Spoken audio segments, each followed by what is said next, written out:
कृपया चैनल को सब्सक्राइब करें एवं बेल आइकॉन का बटन अवश्य दबा दें। नमस्कार दोस्तों, राजधानी के धरना स्थल इको गार्डन से हम रोज़ भी जो धरना प्रदर्शन होता है उसकी खबर आपको कोई ना कोई ज़रूर दिखाते हैं, क्योंकि नेशनल वॉच का ये मानना है कि धरना प्रदर्शन लोकतंत्र का एक अभिन्न अंग है और भारत देश की जनता को, हर नागरिक को, हर आदमी को अधिकार है कि वो अपनी बात रखे और उसकी बात ना सुनी जाए तो वो धरना प्रदर्शन करे। इको गार्डन में पिछले 276 दिनों से शिक्षा मित्र धरना प्रदर्शन कर रहे हैं। आज 14 फरवरी को रात में हमने जानने की कोशिश करी कि इको गार्डन में शिक्षा मित्र रात किस तरह से काट रहे हैं, किस तरह से वो क्या साधन हैं उनके। तो रात में हमने देखा कि किस व्यवस्थाओं के साथ में, दिव्यांग बच्चों के साथ में ये स्त्री पुरुष दोनों शिक्षा मित्र जो है वो लगातार धरना प्रदर्शन पे अड़े हुए हैं। 20 फरवरी को अध्यक्ष उमा देवी ने आर पार की लड़ाई का ऐलान किया है। आइए जानते हैं कि शिक्षा मित्रों को क्या दिक्कत है। मतलब ये दिक्कत धरना प्रदर्शन की तो दिक्कत है ही है, लेकिन उसके साथ साथ इनकी और क्या समस्याएं हैं, किस प्रकार से ये 20 जो फरवरी का आंदोलन है उसको लेकर के ये तैयारियां कर रहे हैं। शिक्षा मित्रों के लिए खास तौर से हम रात में पहुंचे हैं राजधानी के धरना स्थल इको गार्डन में। आइए देखते हैं कि इस धरने में, इस त्रिपाल के अंदर कौन कौन बैठा है और क्या कह रहा है। विवेक जी, आप लगातार शिक्षा मित्रों के साथ यहाँ धरना प्रदर्शन में बने हुए हैं और आज 14 फरवरी का दिन है, रात का समय है और हम इको गार्डन में हैं। आप लोग यहाँ इस तंबू में, इस टेंट में किस तरीके से, जबकि आज सारा दिन बरसात हुई है और ये किस तरीके से त्रिपाल आपने कुछ प्लास्टिक लगा रखा चद्दरों के, सर्दी से ढक करके सर्दी के इस मौसम में यहाँ पर है। शिक्षा मित्रों को धरना प्रदर्शन करते हुए 276 दिन आज हो गए हैं। इस दशा में आप लोग धरना प्रदर्शन कर रहे हैं, क्या कहना चाहेंगे? सर, मुझे बहुत ही कष्ट है। मैं विवेक मणि त्रिपाठी दिव्यांग छात्र संघ का प्रदेश अध्यक्ष 17 तारीख से लगातार इस इको गार्डन में हूँ और दीदी के साथ धरने पर बैठा हूँ। और आज ये स्थिति हो गई है सर कि शासन प्रशासन टेंट तक भी हटवा दिए। जैसे हम दिव्यांग भाई, आप देख सकते हैं यहाँ पर हमारे जितने हमारे संगठन के सभी दिव्यांग भाई हैं लगातार इस भीज रहे हैं इस इको गार्डन में। जो टेंट भी था उसको भी सरकार ने हटवाने का कार्य किया। सरकार को दिव्यांग भाइयों पर भी रहम नहीं खा रही है, जबकि माननीय मोदी जी कहते हैं दिव्यांगों के लिए मैं विशेष आज दिव्यांग हमारे गुरुओं के अपमान जो हुआ है उसके समर्थन में लगातार कंधे से कंधा मिलाकर चल रहा है। आज मैं शासन से अपील करूंगा कि शिक्षा मित्रों की मांगों को आप पूरा करें। जैसा कि हमारी दीदी ने बताया है कि अनुसूची 9 आप लाकर आप दीजिए, क्योंकि 276 दिन से लगातार धरने पर बैठे हैं। मैं तो किसान का बेटा हूं। यदि आप मांगों को पूरा नहीं करेंगे तो आने वाले 2019 में आप जहां जहां वोट मांगेंगे, हम अपने पूरे संगठन दिव्यांग भाइयों, 75 जिलों के दिव्यांग भाइयों को लेकर आपके काबू पर कील ठोकने का कार्य करेंगे शिक्षा मित्रों के साथ। क्योंकि आपने बहुत छलावा किया है, हमारे गुरुओं के साथ आपने बहुत छलावा किया। माननीय दिनेश शर्मा जी के कमेटी में आप बैठक में, माननीय दिनेश शर्मा जी के नेतृत्व में जो कमेटी का आपने गठन किया, हमारी दीदी ने वहां पर अनुसूची 9 मांगा। तब आपने कहा कि दीपावली तक आपके घरों में खुशियों का दीपक जलेगा। आज वो भी आपका अधूरा का अधूरा रह गया। ये सोचने का विषय है कि आप लोग बार बार आश्वासन देते हैं, आश्वासन के बाद भी आप लोग अपने बातों से हट जाते हैं। और मैं आम जनता से भी अपील करूंगा कि देख लो, आज एक दिव्यांग छात्र संघ का प्रदेश अध्यक्ष, हमारे बहन और शिक्षा मित्र भाई सब लोग यहाँ पर इको गार्डन में बरसात के सीजन में भीज रहे हैं। और सरकार इस पर हम लोगों के लिए, जनता के लिए नहीं है, सरकार बड़े बड़े उद्योगपतियों के लिए है। मैं सरकार से निवेदन बार बार यही करता हूँ कि सरकार शिक्षा मित्रों को मांगो पूरा करे ताकि हम दिव्यांग भाई अपने घर को जाएं। आज मालूम होगा आपको कि सुबह से लखनऊ में बारिश हो रही है। आज हम लोग इस इको गार्डन में बरसात में काफ़ी भीजे और इसके बाद किसी तरह पन्नी का सहारा मैंने लिया और पन्नी के सहारे में भी मैं कप रहा था अभी तो थोड़ा बहुत बारिश निकली है, इसीलिए थोड़ी राहत है। फिर भी मैं सरकार को बताना चाहता हूं, यदि आज शिक्षा मित्रों की मांगों को आप पूरा नहीं करेंगे, चाहे मेरे ऊपर पत्थर गिरे उसको फर्क नहीं पड़ने वाला है मेरे ऊपर, क्योंकि हमारा पूरा दिव्यांग छात्र संघ दीदी के साथ समर्थन दे चुका है। क्योंकि हम सर कटा सकते हैं लेकिन सर झुका सकते नहीं, और शिक्षा मित्र भाइयों को बिना मान सम्मान घर को हम वापस जा सकते नहीं। क्योंकि आपको मालूम होगा कि आज ओम प्रकाश राजभर जो कैबिनेट मंत्री थे, आज वो पिछड़ा वर्ग के लेकर उन्होंने सरकार को इस्तीफा सौंप दिया, लेटर लिख दिया कि मैं इस्तीफा दे रहा हूं। और दिनेश शर्मा जी जो शिक्षा मित्र कैबिनेट में मीटिंग कर रहे थे, 1,72,000 की कैबिनेट में उनकी मेन वही कैबिनेट में देख रहे थे, देखभाल के लिए उनकी कमेटी उन्हीं के अंदर में गठित थी।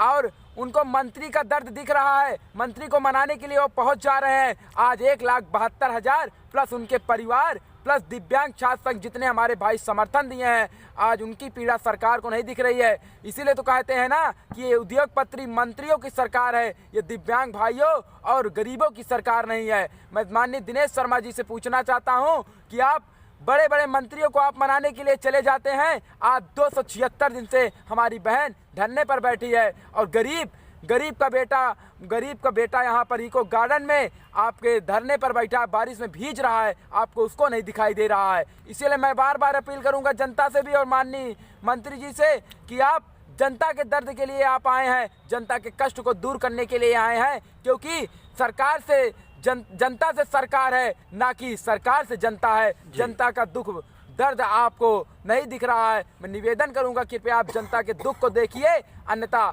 2019 में आप जहां जहां वोट मांगेंगे वहां वहां विरोध करने का कार्य किया जाएगा। विवेक मणि जी, 20 फरवरी को उमा देवी ने एक बहुत बड़े धरना प्रदर्शन का आर पार की लड़ाई का ऐलान किया है, उसके लिए आपके अपने दिव्यांग छात्र संगठन से क्या अपील करना चाहेंगे? मैं सभी दिव्यांग भाइयों से अपील करूंगा और शिक्षा मित्र भाइयों से भी अपील करूंगा कि 20 तारीख को आने वाली 20 फरवरी 2019 को हमारी दीदी ने आर पार का बिगुल बजा दिया है। अपने घर से गायें और जितने आपके पास बच्चे भैंस जितने आपके पास जानवर हों सबको इको गार्डन लाइए, अपने बच्चों को भी साथ में लेकर आइए। और दिव्यांग छात्र संघ ये वादा करता है कि 19 तारीख को हमारे सारे दिव्यांग भाई इको गार्डन में पहुंच जाएंगे और विधानसभा कूच करने के लिए आगे आपके साथ कंधे से कंधा मिलाकर विधानसभा को घेरने का काम ये विवेक मणि त्रिपाठी करेगा।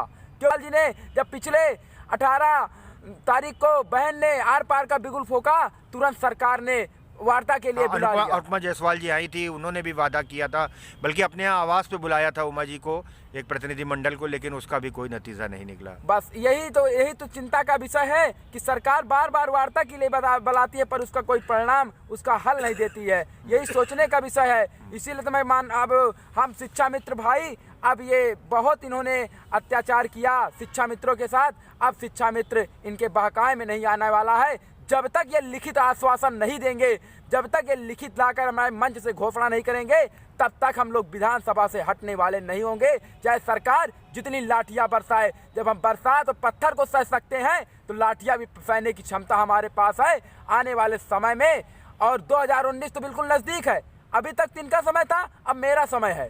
मैं इनको भी जगाने का काम, क्योंकि अभी मोदी जी कहते हैं कि हम गरीबों की सरकार है हमारी, सबका साथ सबका विकास, बेटी बचाओ बेटी पढ़ाओ। आज हमारी बहनें सुहागिन होते हुए मुंडन का बालों का परित्याग कर दिया।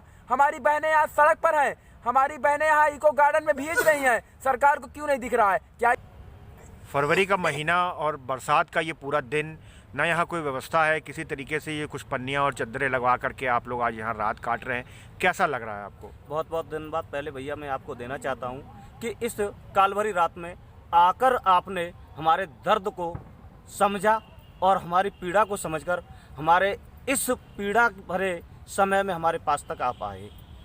11 फरवरी से जब से हमारा ऊपर जो टेंट की एक छाया थी जिससे हम ओस बचा रहे थे, रात अपनी काट रहे थे, वो भी हट गई है। अब हम बहुत ही पीड़ा में रह रहे हैं, जो कि इस काली सी छोटी सी पन्नी में रह रहे हैं। मैं कहना चाहता हूँ, जो हमारी सरकार जो विदेशों में जाकर के महिला सशक्तिकरण की बात करती है, क्या यही महिला सशक्तिकरण है? जी। जो कि महिला यहाँ पड़ी हुई है जी। यही महिला सशक्तिकरण है। एक ये बहन जी। जो कि कैंसर से पीड़ित, माइंड से पीड़ित, क्या 10,000 रुपए से इसका कैंसर का इलाज होगा? जी। मैं सवाल पूछना चाहता हूं, क्या महिला सशक्तिकरण में ये नहीं आती है? ये इसलिए नहीं आती है, इनका दोष क्या है? सिर्फ दोष इनका ये कि क्या ये शिक्षा मित्र हैं? ये इन्होंने गुनाह किया जो कि 18 साल की तपस्या करके जिन बच्चों, नन्हे मुन्ने बच्चों का शिक्षा दीक्षा दे करके और उनका आगे की जिंदगी बनाने के लिए, भविष्य बनाने के लिए काम किया था, वो इनका गुनाह था। इसीलिए ये महिला सशक्तिकरण में नहीं है। कैसे बेटी बचाओ, बेटी पढ़ाओ और महिला सशक्तिकरण का आपका संकल्प पूरा हो रहा है जी। ये मैं सरकार को चेतावनी देना चाहता हूं। अब भी सरकार के पास समय है कि सरकार सुधर जाए और समझ ले, इस शिक्षा मित्र विभाग में 70% महिलाएं हैं, और जब आप महिला सशक्तिकरण की बात कर रहे हो तो सिर्फ एक शिक्षा मित्र को पकड़ लीजिए, आपका संकल्प पूरा हो रहा है। दूसरा, मैं अपने उन बंधुओं से कहना चाहता हूं कि जो घर में बैठे हुए व्हाट्सएप, फेसबुक के माध्यम से और ये सूचना ले रहे हैं कि आखिर क्या हो रहा है, तो वो नालायकों, स्वतंत्र भारत के गुलाम शिक्षा मित्रों, मैं तुमसे कहना चाहता हूं कि तुम्हारा अब जीने का कोई अधिकार नहीं है। अरे शर्म करो कि इन बच्चों को क्या मिलेगा? तुमको तो नौकरियां मिलेगी, ये विकलांग बच्चों को क्या मिलेगा, जो कि 17 तारीख से यहाँ कंटिन्यूअस बैठे हुए हैं सिर्फ तुम्हारी नौकरी के लिए, मगर तुम अपनी नौकरी के लिए, अपनी रोजी रोटी के लिए नहीं निकल सक रहे हो। तो वो कह रहे हो, तुम कब निकलोगे? अगर निकलना है तो 19 तारीख को यहाँ आ जाइए और सुन लीजिए, गायों की व्यवस्था करके लाइए। इस वक्त माँ इन छोटे बच्चों की रोटी के लिए बड़ा बच्चा जो राज कर रहा है उसके पास पहुंचेगी और माँ उस बच्चे से कहेगी कि ए, राज करने वाले मेरे बेटे, इन छोटे बच्चों की रोटी दे। अगर मुझे तू जिंदा रखना चाहता है कि मेरा सम्मान हो, तो मेरे बच्चों का सम्मान दे दे। ये भूखे बेटे मेरी भूख तभी बिटाएंगे जब मेरी भूख पूरी हो, इन बच्चों की भूख पूरी होगी, तब मैं सुखी रहूंगी।